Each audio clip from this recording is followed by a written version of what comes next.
안녕하세요. 강원지리교사 함동식입니다. 오늘은 우리가 건조기후에서 건조지형과 그 건조기후 지역의 주민생활에 대해서 정리를 할 건데요. 자, 여러분들 이제 건조기후의 두 번째 시간입니다. 오늘 공부하려고 하는 두 가지 테마는 건조기후에서 잘 나타나는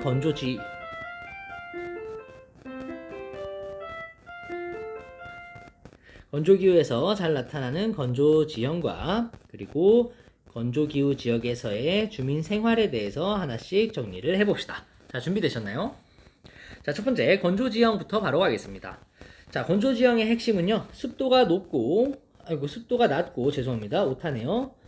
건조기후 지역은 습도가 낮고 기온의 일교차가 큰 편이에요. 그러다 보니까 기계적 풍화가 활발하게 나타납니다. 자, 기계적 풍화라는 게 뭐더라? 기억나십니까? 암석의 내부 성분의 변화 없이 암석 구성 성분이 화학적 변화를 하지 않고 잘게 부서지는 현상입니다. 쉽게 이야기하면 막 부딪혀가지고 깨지는 게 대표적인 기계적 풍화, 물리적 풍화인데요. 그래서 이 건조 지형은 기계적 풍화, 즉 물리적 풍화가 활발하게 나타납니다. 자, 그리고 식생이 빈약하다 보니까 또 어떤 특징이 생기냐 하면, 식생이 빈약하면 바람에 막 집 토양을 제대로 잡아주지 못하거든요. 그래서 바람에 의한 침식과 퇴적이 활발하게 나타납니다. 마찬가지로 이 지역이 비가 거의 안 오지만 간헐적으로 내리는 폭우가 있기 때문에 이 포상홍수 침식이나 혹은 퇴적작용 같은 것들이 나타나게 됩니다. 자, 여러분들 여기 포상홍수라고 하는 개념은 조금 기억을 해두시길 바래요. 포상홍수라고 하는 것은 쉽게 이야기해서 면상으로 물이 흐르는 것이에요. 이게 무슨 말이요? 얼굴로 물이 흐른다는 게 아니라 쉽게 이야기하면 이렇게 경사면에 아스팔트가 있으면 이 물이 흐를 때요. 물이 흐를 때 이렇게 막 유로를 파면서 이렇게 막 흐르는 것이 아니라 이 물들이 흐를 때 이 판을 그 아스팔트 바닥에서 물 흐를 때 막 유로를 만들면서 흐르는 게 아니라 이렇게 덮으면서 흘러내려오잖아요. 이런 형태를 포상홍수라고 부릅니다. 건조지형에서는 식생이 빈약하기 때문에 이런 형태의 포상홍수가 잘 나타나게 됩니다. 자, 산비탈에서 지표를 덮으면서 넓게 퍼져 흐르는 것이 가장 대표적이에요. 자, 여러분들 지금 그림에 보이시는 요 모습이 바로 포상홍수의 모습입니다. 보니까 어떻습니까? 보니까 어때요? 이 아이가 얇게 덮으면서 홍수가 나는 모습이죠. 이러한 포상홍수가 지형을 만들어요. 건조지형은 크게 두 가지예요. 바람이 만들거나 유수가 만들거나. 자, 그러면 이제 하나씩 봅시다. 바람이 만드는 건조지형 첫 번째 바르한입니다. 자, 우리가 흔히 이야기하는 사막의 모래 언덕입니다. 자, 이거 어떻게 해서 만들어진 걸까? 당연히 바람에 의해 운반된 물질이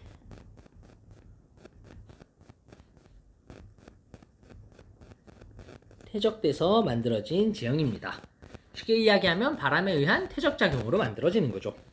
자, 그런데 재미난 특징이 하나 있어서 보고 가겠습니다. 자, 이 바르한, 이 모래 언덕의 모양을 보면 바람이 어디서 부는지 맞출 수 있거든요. 자, 예를 들면 이런 식입니다. 예를 들어 바르한이 요렇게 생겼다고 합시다. 그러면 바람은 여기가 완경사고 여기가 급경사죠. 바람은 어디서 불고 있을까요? 자, 요렇게 불고 있을까? 아니면 요렇게 불고 있을까? 자, 정답은 몇 번이에요? 바로 맞춰보세요. 1번입니다. 자, 바르한의 특징입니다. 바람을 맞이하는 부분, 쉽게 이야기하면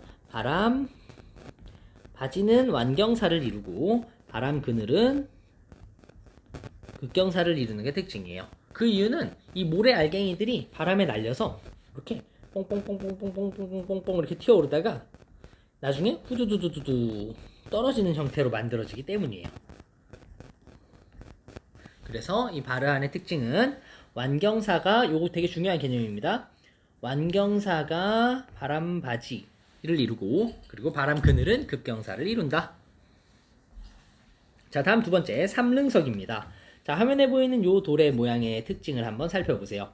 어떤 특징이 있습니까? 일단 각져 있는 거 보이십니까? 자, 이 아이는요, 바람에 의해서 운반된 모래가 이 돌을 계속해서 치면서 이 한쪽 면을 계속 깎는 거예요. 자, 예를 들어 이런 식이죠. 바람이 이렇게 분다면, 바람이 이렇게 불고 있다면 여기 면을 계속 때리는 거야. 그럼 어떻게 되겠어요? 여기가 이렇게 깎여 나가게 되죠. 풍향이 바뀌면 또 어떻게 될까? 이렇게 될 거고 또 이렇게 되겠죠. 쉽게 이야기해서 지금 그림상에 있는 요 세 가지 면은 바람의 방향이 바뀜에 따라서 이 돌들이 침식작용을 받으면서 모서리가 매끈하게 다듬어진 돌이 만들어지는 거죠. 이것을 우리는 삼릉석이라고 부릅니다. 자, 별로 어려운 개념 아니죠? 침식이에요. 자, 다음 세 번째 갑시다. 버섯바위라고 하는 것인데요. 자, 요 화면에 나오는 요 그림입니다. 너무 멋지잖아요. 굿. 자, 이건 어떻게 해서 만들어지는 걸까? 바람에 날린 모래가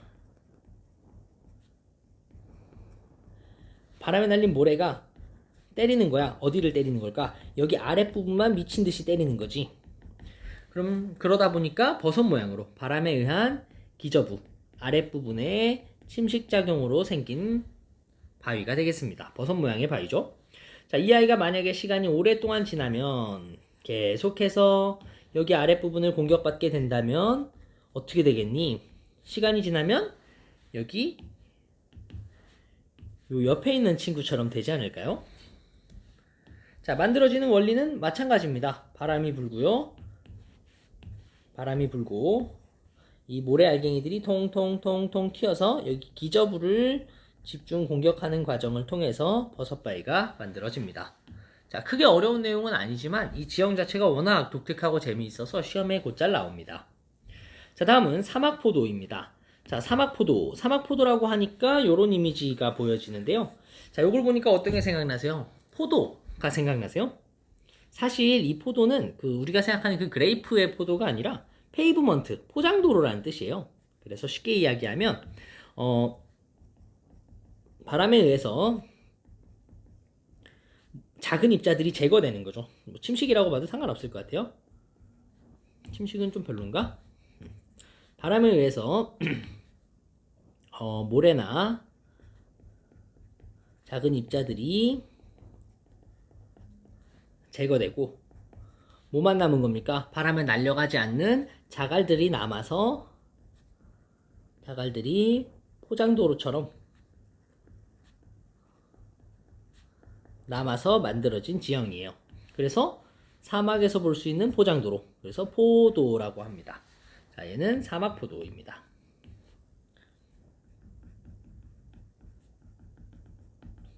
자, 만들어지는 과정을 보세요. 바람이 슝 하고 부니까 이 모래만 제거가 돼서 나중에 누구만 남았다는 거예요. 자갈만 남아서 이 포장도로가 만들어졌다는 뜻이죠. 이 포도라는 건 그 그레이프가 아니라 이제 페이브먼트라고 해서 포장도로입니다. 포장도로. 자, 이렇게 해서 바람이 만드는 지형 4가지를 우리가 벌써 정리했습니다. 바람이 만드는 지형 4가지 뭐뭐 있습니까? 첫 번째, 바르한. 두 번째, 삼릉석. 세 번째, 버섯바위. 네 번째, 사막포도예요. 자, 각각 이 침식에 의한 건지 퇴적에 의한 건지는 여러분들이 잘 정리를 해두시기 바랍니다.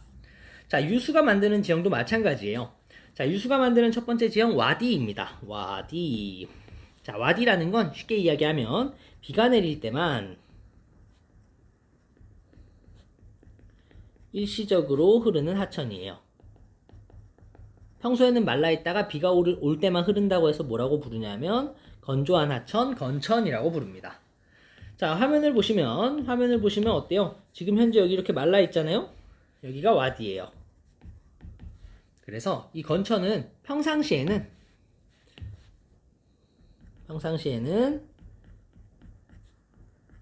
교통로로 많이 이용을 합니다. 자, 그런데 비가 오면 당연히 이쪽을 통해서 물길이 흐르게 되겠죠. 이렇게. 자, 그래서 이 와디라고 하는 지형은 유수에 의한 침식 지형입니다. 빗물이 흐른 유로가 만들어지는 것이기 때문이에요. 자, 다음 두 번째, 플라야라고 부르는 지형입니다. 자, 이 플라야라고 부르는 이 호수는 평소에는 이렇게 생겼어요. 평소에는 이렇게 말라 있다가 비가 올 때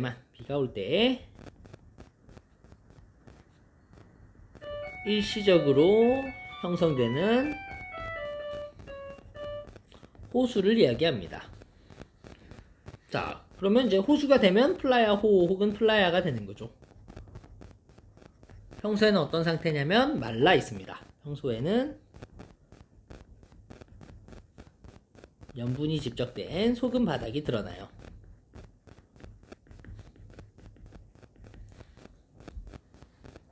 자, 그래서 평소에는 이렇게 말라있는 지역이 비가 오면 어떻게 되는 거야? 이렇게 되는 거죠.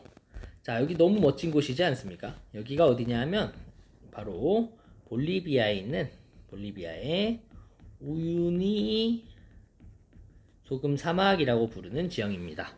대표적인 플라야 지역이에요. 자, 다음 세 번째, 선상지로 갑시다. 자, 선상지는 우리가 이미 한국지리에서도 공부를 했던 지역입니다. 경사급변점에 경사가 급격하게 변하는 지점에 이 하천 운반 물질이 퇴적돼서 만들어지는 지형입니다. 자, 이 그림을 보면 여기가 경사급변점이 되겠네. 하천으로부터 끌고 내려오던 물질들이 갑자기 경사가 완만해지면서 우액하고 토해놓는 형태, 그래서 이렇게 만들어진 부채 모양의 형태가 돼서 선상지가 만들어지는 거죠. 자, 유수에 의한 퇴적작용입니다. 간단하게 정리하면 이 지형은 유수, 흐르는 물에 의한 퇴적 지형이 되겠습니다. 자, 건조기후 지역은요, 이러한 선상지를 되게 많이 볼 수 있거든요. 그래서 이 선상지들이 워낙 많이 발달하다 보니까 선상지가 겹쳐서 만들어지는 게 바로 복합선상지 바하다입니다. 자, 보면 이런 느낌이죠. 자, 여기도 선상지가 있고, 여기도 선상지가 있고, 여기도 선상지가 있고, 여기도 있고, 뭐 여기도 있고, 여기도 있고, 여기도 있는 느낌이네. 쉽게 이야기하면 선상지가 여러 개가 복합적으로 줄지어서 쫙 나타나면 이걸 뭐라고 부르냐면 바하다라고 부릅니다. 얘도 마찬가지로 유수에 의한 퇴적 지형이 되겠죠.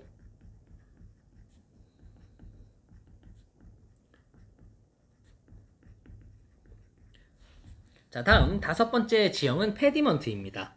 이 페디먼트는 우선 정리하면 포상홍수에 의한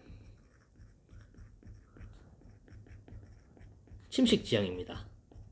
자, 만들어지는 과정은요, 완경사로 침식되는 건데요.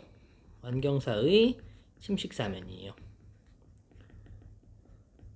자, 어디를 보시냐면 바로 이 그림상에 있는 여기를 보시면 되겠습니다. 이 평탄한 지역 있죠? 여기에서 바로 포상홍수가 나타났던 거죠. 자, 포상홍수가 어떻게 나타났겠니? 이 빗물이 비가 이렇게 내렸다고 치면 이 빗물이 이 땅을 쫙 덮으면서 면상으로 흐르는 과정에서 이곳을 침식해서 평탄한 면을 만드는 겁니다. 그게 페디먼트가 되겠죠. 자, 이외에도 보너스 지형으로 하나 추가를 하면 바로 메사와 뷰트라는 지형인데요.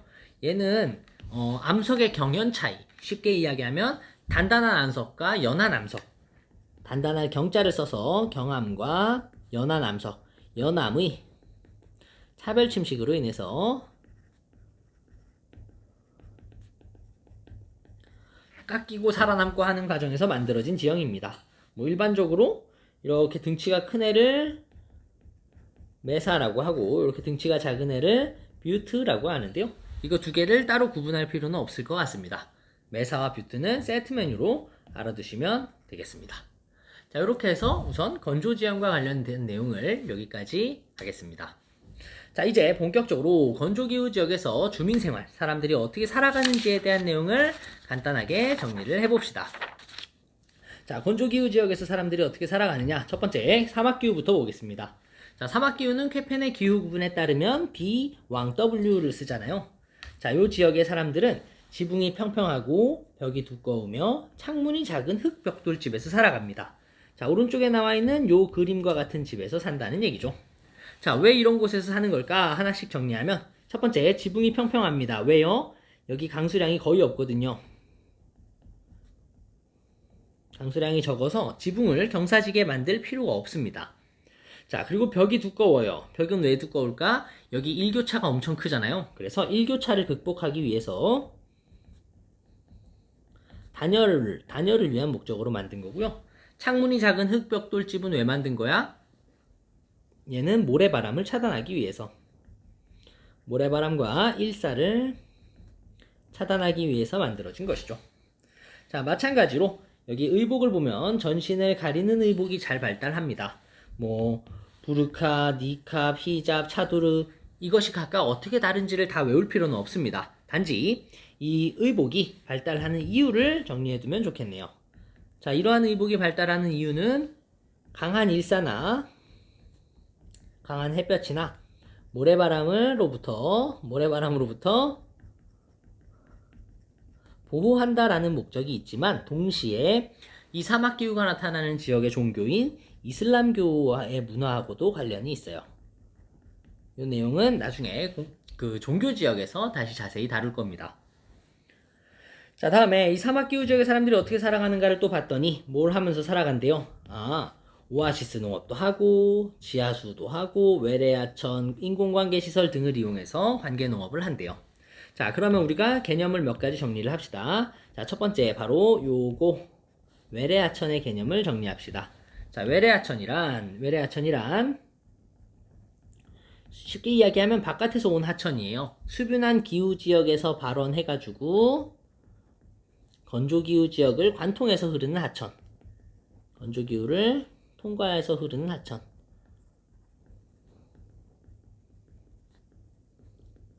대표적인 하천이 바로 이집트의 나일강 같은 하천이 있습니다. 자, 그리고 뭐 인공관계시설 이런 것들이 있는데요. 자, 여기 화면에 그림에 나와 있는 요 이미지가 뭘까요? 바로 오아시스 농업이에요.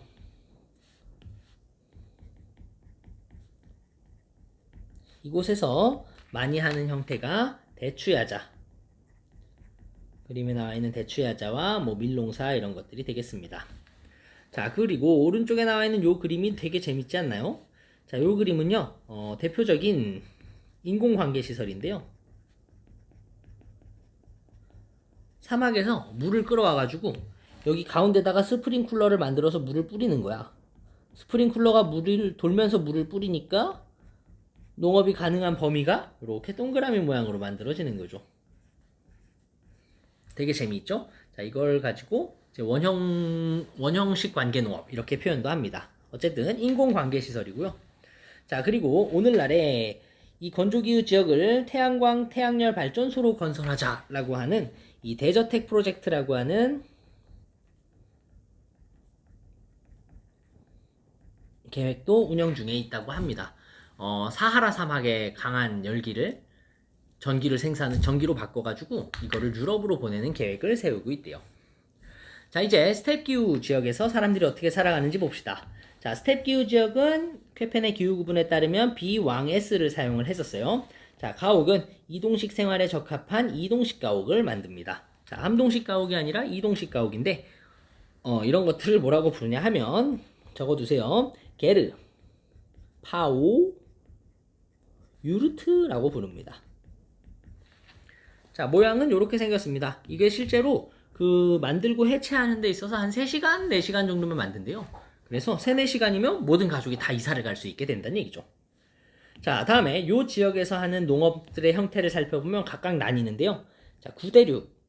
뭐 썩 이 표현이 좋지는 않습니다만 우리가 원래부터 알고 있었던 대륙들이에요. 아시아, 아프리카, 유럽.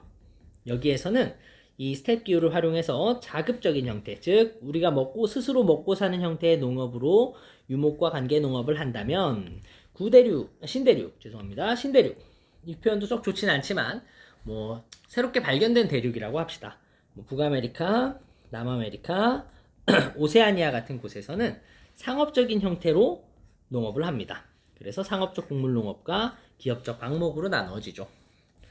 자, 하나씩 살펴보면 이런 느낌입니다. 자, 구대륙에서 볼 수 있는 유목 문화, 요거, 그리고 요런 것들이 있어요. 자, 왼쪽에 나와 있는 그림이 유목일 거고요. 오른쪽에 나와 있는 것이 이제 관계농업이 되겠습니다.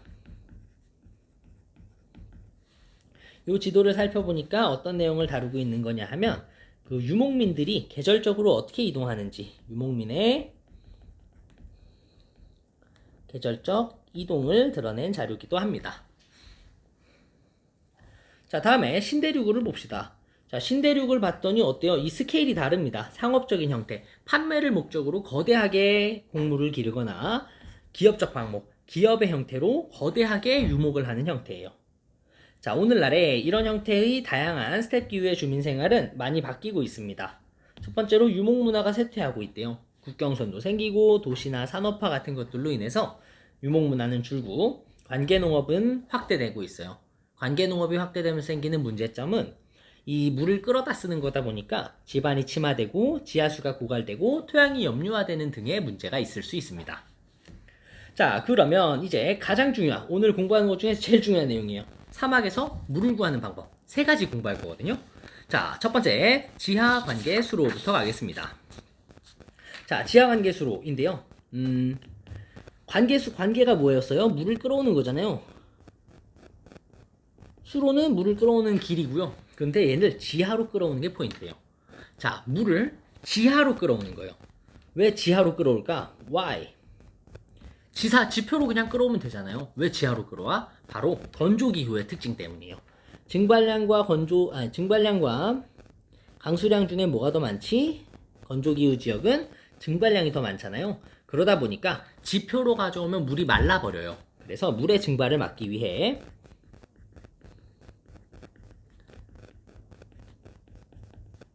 지하로 물을 관계하는 시설을 지하 관계 수로라고 부릅니다. 자, 이거의 명칭이 무엇이냐면 바로 카나트라고 불러요. 지역마다 조금씩 다르지만 카나트, 포가라, 카얼징, 카레즈라고 부릅니다. 자, 그래서 이거 보면요. 이거 직접 손으로 다 판 거거든요. 그래서 이렇게 땅굴을 파가지고 곳곳을 이렇게 수평으로 연결해서 이게 뻥 하고 뚫리면 물이 이렇게 흘러서 이 마을까지 오는 원리예요. 그래서 이거 하면서 정말 많이 죽었다고 해요. 얘를 위에서 보면 어떻게 보이겠니? 위에서 보면 이렇게 똥똥똥똥똥똥 지하 구멍이 뚫려서 여기에 이렇게 마을들 이렇게 끌어오는 형태의 모습으로 생기겠죠. 자, 뭐라고 부르냐 하면 지하 관계수로 카나트라고 부릅니다. 가장 핵심적인 키워드는 지하로 물을 끌어온다라는 거죠. 자, 다음 두 번째 대찬정인데요. 자, 요 대찬정이라고 부르는 것은 어디에서 많이 하는 거냐면 오스트레일리아에서 많이 하는 것입니다. 자, 오스트레일리아는요, 그 국토 절반 이상이 건조기후 지역이에요. 그래서 사실상 여기 안에 내륙 지역이 모두 다 사막이거든요. 오스트레일리아요. 그런데 이 그레이트 디바이딩이라고 부르는 이 동부 산지 지역에 비가 내리면 이 빗물이 지하로 들어오게 됩니다. 지하로 들어오는 과정에서 이 물이 통하는 층이 있고 안 통하는 층이 있는데 물이 통하는 층으로 이렇게 물이 가고 있으면 지표상에서 빨대를 꽂아가지고 그 지역으로 물을 솟아나오게 만드는 거예요. 그래서 이 찬정이라고 부르는 개념이 나오는데요. 자, 찬정이라고 하는 것의 개념은 찬정이란 이제 지하수가 압력을 받아서 자연 분출되는 우물을 이야기합니다. 자, 빨대를 꼽지 않아도 압력에 의해서 솟아나오긴 하는데 대체로 빨대를 많이 꼽거든요. 그래서 이걸 뭐라고 부르냐면 압력에 의해서 나오는 물이라고 해서 피압수라고 부릅니다. 자, 그래서 쉽게 이야기하면 이런 느낌이죠. 자, 얘는 불투수층이고 얘는 투수층이고 얘가 불투수층이라고 한다면 지하수들이 요 투수층에 이렇게 갇혀 있게 되는 거죠. 그 과정에서 여기 지표에다가 이렇게 터빈을 돌려서 물을 막 강제로 뽑아내면 당연히 이 물들이 어떻게 될까? 이렇게 올라와서 짠 하고 솟아나오게 된다는 원리예요. 자, 여기에 있는 물로 여기에 있는 물로 뭘 하냐 하면 여기에 있는 물로 그 목축업을 할 수 있습니다. 오늘날 그 오스트레일리아 지역에서 이 목양지대 형성에 큰 영향을 미쳤어요. 그런데 이 찬정에서 나오는 물은 염분이 많아가지고 이 농업용수로는 부적합합니다. 농사를 지을 수는 없어요. 그리고 오늘날에 이걸 과도하게 개발하다 보니까 뭐 집안 침하나 혹은 뭐 사막화 등의 문제들이 생기고 있습니다. 자, 다음 마지막으로 사막에서 물을 구하는 방법 세 번째, 안개 포집기입니다. 자, 요 아이가 꽤 재미있어요. 자, 어디에서 나오는 개념이냐면 바로 한류 사막입니다. 자, 여러분들 우리 지난 시간에 사막의 유형에 대해서 이야기를 했었는데, 자, 대표적인 한류 사막 어떤 게 있었습니까?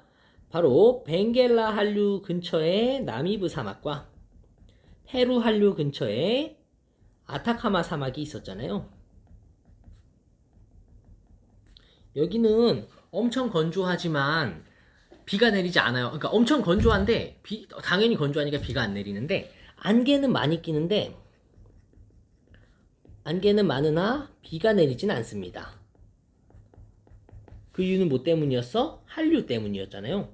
그래서 이 안개가 많이 끼는 거에서 아이디어를 얻어가지고 만든 시설물이 바로 이 안개 포집기라고 하는 시설입니다. 이 안개 그물을 여기다 막 설치해서 여기에 물방울이 이렇게 걸리는 거지. 그럼 이 물방울을 요 저수 탱크, 물탱크에다가 담아가지고 사용하는 원리가 안개 포집기예요. 근데 이 안개 포집기의 기본 원리가 여기 이 밑에 나와 있는 요 사막풍뎅이라고 부르거든요.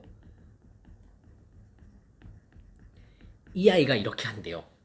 해가 뜰 즈음에 이렇게 바르한들이 이렇게 있으면 이 사막풍뎅이가 이렇게 올라가는 거야. 그리고 나서 엉덩이를 이렇게 쫙 치켜드는 거죠. 엉덩이를 치켜들면 어떻게 되냐 하면 안개가 이 아이를 지나면서 이 아이 주변으로 물방울이 맺혀서 이 물방울들이 이렇게 돼서 얘가 먹을 수 있는 거예요. 이해되십니까? 사막풍뎅이가 물구나무 서서 물을 구하는 거예요. 어디에서? 한류 사막에서. 그거의 아이디어를 얻어서 만들어진 것이 사막에서 물을 구하는 방법 세 번째, 안개 포집기가 되는 것이죠. 그래서 이렇게 자연으로부터 배우는 것을 일종의 청색 기술이라고도 불러요.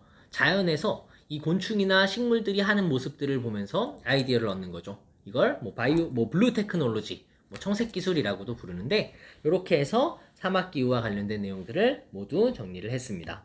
자, 오늘 우리가 공부한 내용을 간단하게 정리하면 첫 번째로는 건조 지형에 대해서 공부를 했고요. 두 번째는 주민 생활에 대해서 이야기를 했고요. 그리고 마지막 세 번째로는 사막에서 물 구하는 방법. 기억나시죠? 자, 요 아이들은 여러분들이 각각 잘 정리를 해두시기를 바랍니다. 자, 그러면 오늘은 여기까지 하겠습니다. 수고하셨습니다. 안녕.